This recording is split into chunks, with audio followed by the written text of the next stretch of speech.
Yung mga isda namin na magaganda ang mga kulay, yung mga colorful, wala na yon, binigay na lahat ni Ted kasi ano kasi sila ano ba yan?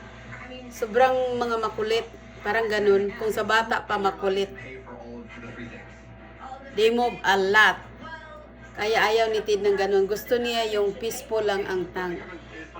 Meron din namang ano dyan, yung dalawang puti na may black. Yan, malapit na rin yung ibigay yan. Oh, Diyos ko, my God. Yan, pinalitan na niya. Mga natural color na lang ang nilagay niya. Na-amaze yung yung may-ari ng store kasi pumunta siya dito, siya mismo ang nagkuha ng mga isda kasi hindi kaya daw ni Ted.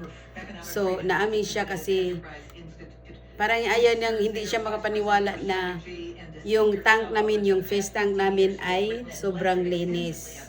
First timer lang kami pero malinis siya kasi hindi namin alam, basta hindi namin yan nilinisan, ganun lang yan. Kasi isang beses kasi pinupost ko yan, in-upload ko sa YouTube at merong nag-comment na patayin daw na ganyan-ganyan kasi ang dumi daw ng tubig, iba ang kulay, parang may brown, magpagka-brown pa siya. So, inano namin siya. Thank you pala sa nag-comment kasi kung hindi dahil sa iyo, hindi ganito ang kulay ng namin, ng tank namin, di ba?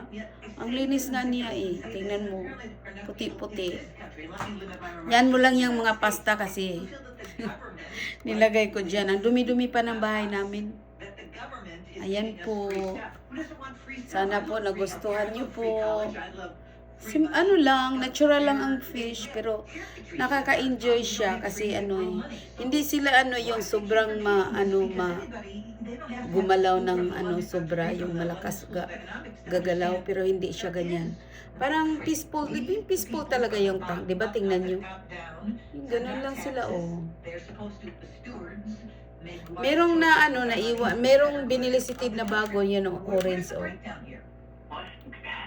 Maganda daw pero sabi ko ito parang hindi ko siya bit kasi siya pag kumilos siya sobrang lakas, tingnan mo, gumagalaw ng galaw ng galaw pero hindi naman siya nangagat, kaya inano muna namin, obserbahan kung saan pa, observe muna saka ibigay kasi ang daming binigay, mahal pa naman yung isda, no? May tag 15 plus, may tag 20 plus, may 7, ganun.